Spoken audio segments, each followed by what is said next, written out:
Welcome to the Sheff United Way. My name is Hal Stewart, and we're going to be looking today at Chris Wilder's first 10 signings for our Where Are They Now series. Now, these 10 signings come according to Soccerbase.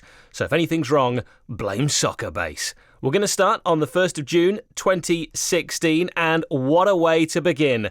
Mark Duffy, a free transfer from Birmingham City. Duffy had been a standout performer on loan at Burton Albion in the 2015-16 season and was coveted by the Brewers, but chose to sign for Sheffield United instead. The Wilder revolution at Bramall Lane was something that Mark Duffy believed in and was sold on. He may have only lasted 60 minutes, more often than not, but he was so successful that the, as it's known on Football Manager, trequartista role he was deployed in is still referred to now as the Duffy role. He had a falling out with Chris Wilder after promotion to the Premier League and was rather unceremoniously dumped from the squad, spending 2019-20 on loan at Stoke and bizarrely at Otto Den Haag under Alan Pardew, of all people. Neither loan spell was successful for Mark Duffy, and he left United officially at the end of that season, signing for Fleetwood Town, linking up with former Blades midfielder Paul Coutts and also striker Ched Evans. Now at the reformed MACCLESFIELD in the North West Counties Premier, that's level 9, having had a great spell with Tranmere, Mark Duffy is enjoying his football again. Next, we go to Chris HUSSEY, where Chris Wilder had identified a left-back as a problem position and made Bury's left-back one of his first signings for £100,000. HUSSEY joined with a reputation of having a sweet left foot, but it wasn't at all visible in his 11 appearances in all competitions, his main contribution being an assist for Ethan Ebanks-Landel's equaliser at Fleetwood and to cause the mix-up with George Long, which resulted in that awful Southend result. Southend making it 2-0 after just 13 minutes at the Lane. We all know what would happen after that, though. HUSSEY didn't play at all in the second half of the season and spent his final year on loan at Swindon Town, moved to Cheltenham on a free in the summer of 2018 when his contract expired, and he made over 130 league appearances for them in his 3.5 seasons at Whaddon Road before moving to Port Vale in Burslem, where he still plays at the time of recording. Let's go to the 5th of July, 2016. James Wilson, not that one, the central defender, a free transfer from Oldham Athletic. Eyebrows were raised when Wilder brought in Wilson, a steady but unspectacular defender for an average Oldham side.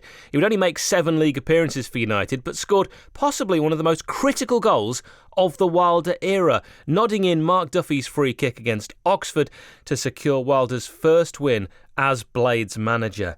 But he became a victim of the switch to 3 at the back, and Basham, being frankly a better footballer, Wilson left Bramall Lane after a single season and not being able to work so well in that back 3. Joined Walsall on loan for the first half of the 2017-18 season before leaving permanently for Lincoln in January 2018. His stay at the Imps wasn't successful and he moved to Ipswich in 2019 for a 2-year spell before joining Plymouth in July 2021. At time of recording, he's made 41 league appearances for the Pilgrims.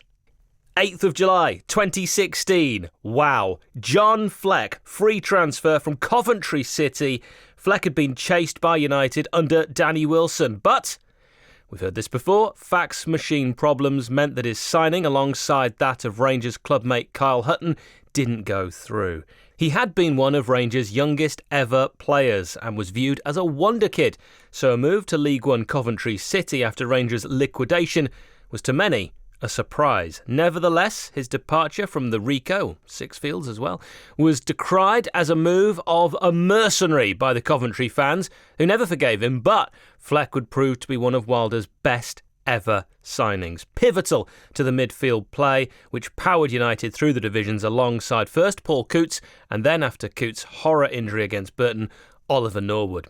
Still, at United, despite health scares and a bit of a loss of form at times, Fleck is really starting to show glimpses of the form which brought him cult status at the Lane. Scorer of the first in the Bouncing Day massacre, he's now made over 200 league appearances in United colours. Jack O'Connell, a signing from Brentford, £250,000. O'Connell has struggled to nail down a spot in the Bees side, incredibly, after moving from Rochdale, and was viewed as a no-nonsense centre-half with no real flair or skill. And he actually struggled in his first few games in red and white for the Blades, culminating in a horrible own goal in the 3-0 home defeat to Southend, which we've already mentioned, and conceded a daft penalty at Millwall, which was converted to seal a 2-1 win for Millwall. That said, his handball did give rise to Wilder's most oft-repeated anecdote at his time at Bramall Lane, the famous off-licence stop-off on the way back from the Den. Along with Basham, O'Connell was probably the biggest beneficiary of the move to a back three and was the pioneer of the overlapping centre-back, proving surprisingly skillful and an excellent crosser of the ball. Was almost certainly on the verge of an England call-up. Well, if Tyrone Mings is getting a cap, anyone can. When a freak training ground collision with Dean Henderson caused sufficient knee damage that he's not played in nearly 18 months and has had 2 rounds of surgery. All we can hope for is a return at some point, but the prognosis does not appear promising. My main concern is that Jack is pain-free for the rest of his life. Jake Wright next, a free transfer from Oxford United. Wright had played under Chris Wilder at Oxford before, and when Wilder identified a lack of leadership at his new club, he had no hesitation in bringing Jake Wright in. As with Wilson, his signing raised a few eyebrows at a perceived lack of ambition, but Jake Wright's calm reading of the game was the base that allowed the overlapping centre-back system to really blossom. Rarely seen over the halfway line and rarely taking more than 2 touches of the ball, Wright was key to United's title-winning success. Surprisingly, wasn't on the losing side in Blades colours until a 1-0 home defeat to Norwich in September 2017. He left United for a brief loan spell at Bolton before dropping into non-league when his contract expired. He's had spells at Hereford, Mansfield and most recently Boston United. Wright was released at the end of the 21-22 season by Boston United. This transfer happened on the 27th of July 2016. Leon Clarke from Bury for £150,000. Clarke had long been a thorn in United's side, either playing for the other team in the city or scoring goals against us for a number of other clubs, 16 to be precise. He would transpire to be, though, an outstanding signing, scoring 29 league goals in 88 appearances, and he actually made 1 substitute appearance in United's first Premier League season, having been expected to depart following our promotion before leaving on a free when his contract expired at the end of the 2019-20 season. It did take him a little while to find a new club. He pitched up at Shrewsbury, a rather unsuccessful stint, before moving to Bristol Rovers in that summer. He made only 1 start and 5 substitute appearances for the Gas, but twice found the net. 19th of August 2016, Simon Moore from Cardiff City, initially £250,000 rising to £500,000. George Long's misery in United's first team continued at the start of the 2016-17 season, culminating in us going 3 down at home again, you've heard it before, to Southend after just 15 minutes. Only one was really his fault, a mix-up with Chris Hussey, as we've already mentioned. George Long's position as lightning rod for the fans' frustration was identified by Wilder as an urgent problem, and he swooped for Cardiff's Simon Moore to become the Blades' number 1. Moore was and remains a solid championship keeper. He played every league game in the first season before rotating with Jamal Blackman. He lost his place to Dean Henderson for the Man United loanees 2 seasons at the Lane, but didn't sulk. He got to pick the ball out of his net 6 times in 2 games in the Premier League, as Henderson couldn't play against his parent club, but at no point did he ever really disgrace himself. Aaron Ramsdale's arrival in 2020 saw Moore continue as deputy before he left United on the expiry of his contract in 2021 to join Coventry City. The biggest loss was to the marketing team, as Moore's main role in his final 3 seasons was to model the new goalkeeping kit. This next transfer happened on the 30th of August 2016. CAOLAN Lavery from Sheffield Wednesday. An odd one, really. Lavery started out in Canada before trialling with numerous clubs, ending up in Ipswich's academy, then Wednesday's development squad. He was far from prolific for Wednesday's first team, 6 goals in 34 appearances, but ended up the subject of a concerted chase from Wilder's United team, which ended up in the Blades paying a compensatory payment. For the Blades, it was 4 league goals in 30, mainly substitute appearances. 1 goal in 6 cup appearances. The only other point of interest is that he only scored for us when we hit 4 goals. The 4th in 4-0 home wins over Swindon and Wimbledon.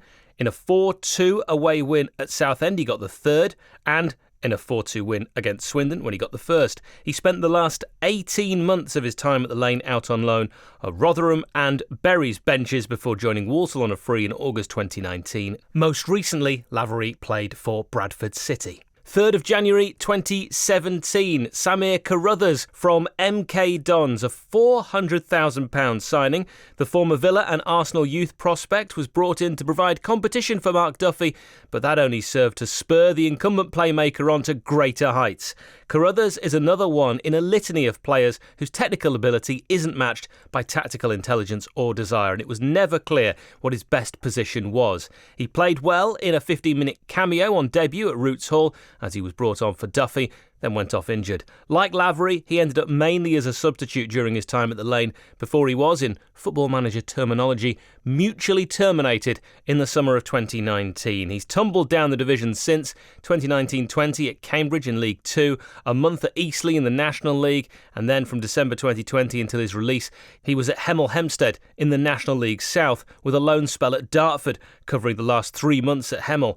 Given that Dartford finished 4th and Hemel 15th in the National League South, it's entirely plausible that he fell out with the hierarchy at the Tudors. Alternatively, he may have refused to play with winger 𝐍𝐸𝐫𝐍, who was also there on the grounds that the latter was an ex-Wednesday player. And if that's the case, I have a newfound respect for SAMIR CARRUTHERS. He was last playing at Dartford on a permanent basis.